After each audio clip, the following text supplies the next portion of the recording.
சங்கீதம் 140 ராக தலைவனுக்கு ஒப்புவிக்கப்பட்ட தாவீதின் சங்கீதம். கர்த்தாவே, பொல்லாத மனுஷனுக்கு என்னை தப்புவியும், கொடுமை உள்ளவனுக்கு என்னை விலக்கி ரட்சியும். அவர்கள் தங்கள் இருதயத்தில் பொல்லாப்புகளை சிந்தித்து யுத்தம் செய்ய நாள்தோறும் கூட்டம் கூடுகிறார்கள். சர்ப்பத்தை போல் தங்கள் நாவை கூர்மையாக்குகிறார்கள். அவர்கள் உதடுகளின் கீழ் விரியன் பாம்பின் விஷம் இருக்கிறது. கர்த்தாவே, துன்மார்க்கனுடைய கைகளுக்கு என்னை நீங்களாக்கி கொடியவனுக்கு என்னை விலக்கி ரட்சியும்.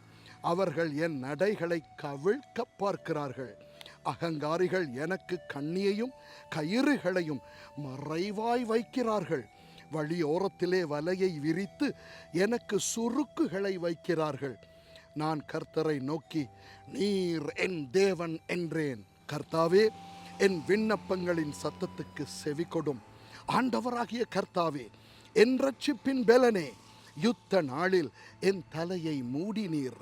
கர்த்தாவே, துன்மார்க்கனுடைய ஆசைகள் சித்தியாதபடி செய்யும். அவன் தன்னை உயர்த்தாதபடி அவனுடைய யோசனையை நடந்தேற ஒட்டாதேயும். என்னை வளைந்து கொள்ளுகிறவர்களுடைய உதடுகளின் தீவினைகள் அவர்கள் தலைகளையே மூடுவதாக. நெருப்பு தழல் அவர்கள் மேல் விழுவதாக.